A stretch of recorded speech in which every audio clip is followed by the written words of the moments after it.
Hello, and welcome back to the deep dive. Okay, so here's something we hear a lot.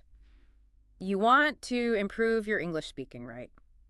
But you feel kind of stuck because maybe you don't have anyone to practice with regularly. You think, well, how am I supposed to get better? Yeah. What if the answer was actually right there with you, like all the time? Yeah, that's exactly what our sources are pointing towards. Yeah. It seems you absolutely can make real progress with your speaking skills just by practicing by yourself.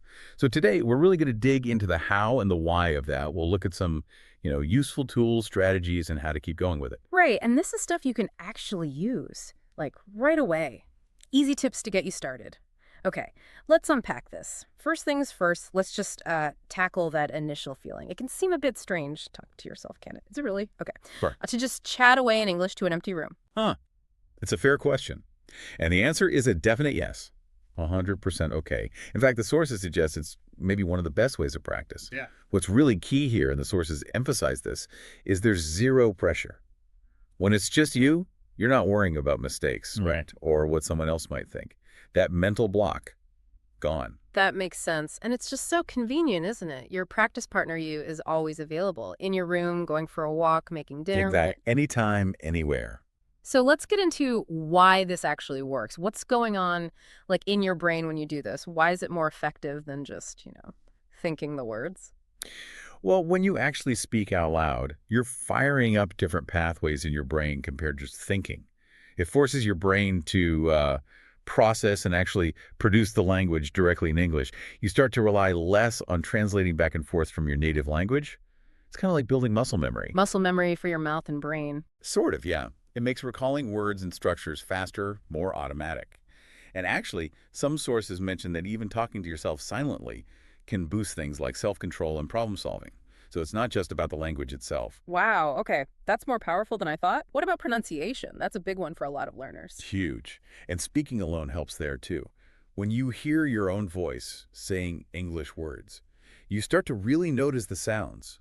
You develop what linguists call phonemic awareness. Basically, you train your ear to catch the specific sounds of English, the ones that might be different from your own language. So you kind of self-correct as you go. Exactly. It's like this internal feedback loop. You hear something sounds a bit off, you try it again.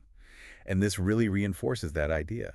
Solo practice is for practice, not perfection. Making mistakes is totally fine. It's how you learn. Okay, this is great. Let's get practical. What are some easy things people can try, like today, based on what the sources suggest? The easiest way in, just describe what you're doing as you do it. I'm brushing my teeth, or I'm making some coffee now, I'm walking to the bus stop. Simple narration. Just talking through your actions. Yeah. And then you can expand that. Talk about your day. This morning, I woke up pretty early. I need to go to the market later. Last night, I watched a really interesting movie. And maybe try adding a bit more detail, or how you feel about it, instead of just, I'm cooking rice. You could say, Maybe, okay, I'm cooking rice for dinner. Really hope it turns out well because I'm starving. Something like that. Makes it richer. gotcha. That definitely feels more like real talking. How else can we make it feel less like just talking at the wall? Right. Well, another great technique is to pretend you're having a conversation, like a real one. Ask yourself questions and then answer them. It might feel a little silly at first, honestly, but it works. So like, what's your favorite color?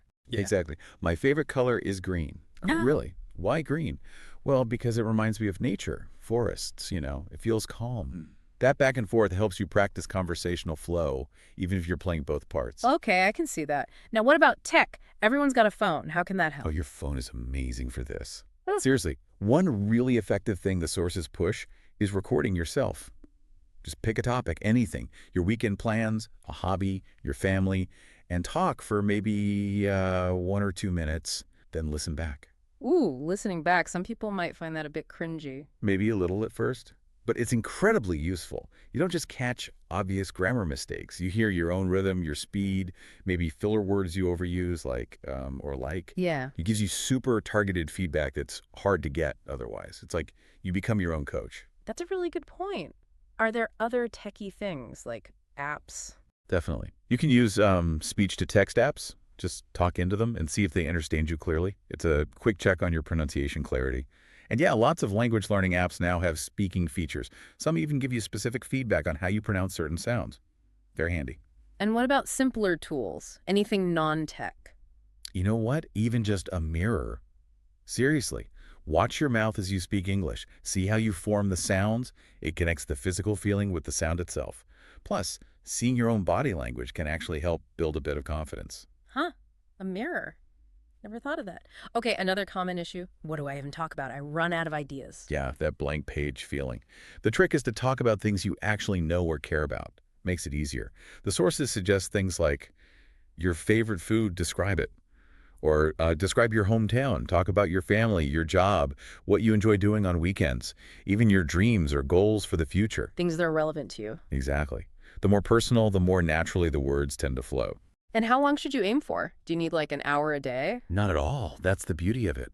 The sources often suggest aiming for just 2 or 3 minutes per session. Consistency is way more important than duration. They even suggest trying these little 3-minute talk challenges. Pick one topic each day, set a timer, and just talk for 3 minutes. It's manageable, maybe even fun. Okay, 3 minutes. That sounds doable. So how do you make this a real habit? Fit it into a busy day. Start small, find a regular slot. That seems to be the key. Maybe just 5 or 10 minutes. Yeah. Right after breakfast, during your commute, if you're alone, before bed, whatever works for you. Some sources lay out a nice little structure too. 1, warm up, say like 5 simple sentences out loud. 2, pick your topic for the day. 3, speak freely about it for 2-3 minutes, use that timer. 4, then if you can't, maybe record it and listen back. That last step is optional, but really helps you improve faster. Okay, warm up, topic, speak, maybe review. Simple structure. And if someone actually does this consistently, say every day for a month, what happens? You'll feel a real difference, honestly. Your speaking will likely get smoother, you'll find words faster, it'll just start to feel more natural. It's that consistent, low-pressure practice really building up your fluency. Okay, but let's be real. Motivation can dip. Or you might still feel kind of shy. Even when you're alone, how do you keep it going? That's super important. And the sources, they really stress making it fun. Gamify it. That's a great suggestion. Set little challenges for yourself. Like what kind of challenges? Maybe try describing 5 things in your room using adjectives you don't normally use. Or challenge yourself to talk for 2 minutes without using the word very. Little things like that keep it fresh, push you a bit. Some learners even said recording felt like having a non-judgmental coach, which made them feel safer experimenting. Turning it into a game. I like that. And celebrating progress. Yes, definitely. Reward yourself. If you stick with it for a week, give yourself a little treat, a favorite snack, watch a movie you like. Those small rewards reinforce the habit loop, make it feel worthwhile. And when it feels awkward or like you're not improving fast enough. Just got to remind yourself, every little bit counts. Progress isn't always linear. It might feel slow, but it is happening. And please, don't worry about sounding silly or making mistakes. It's totally part of learning. Even native speakers mess up sometimes. Be patient with yourself. Encourage yourself like you would a friend. Okay, so we've talked a lot about the how and why. Now we want to give you, our listener, a direct challenge. Yeah, let's make this really actionable. Here's the challenge. Record yourself speaking English for just 3 minutes every single day for the next 7 days. Pick a new topic each day, favorite movie, your job, family, dreams, whatever pops into your head. Then, after those 7 days are up, go back and listen to the recordings, especially day 1 versus day 7. Why listen back? Because you will hear the improvement. Maybe small things, maybe bigger things. But hearing your own progress, that's incredibly motivating. It proves it works. Love it. A 7-day, 3-minute challenge. So, wrapping up. Speaking English alone, it's powerful, it's simple, it costs nothing. And it really can build your confidence, your fluency, your speed. No partner needed. Absolutely. And what's really fascinating is seeing how these small, consistent steps add up to big changes. So maybe the question for you listening is, what's one small step, just one thing from today that you'll commit to trying, maybe even right after this? Because remember, every time you speak, even just to yourself, you grow. And maybe think about this. How could this idea, this principle of consistent solo practice apply to other things you want to learn or get better at in your life? Something to mull over.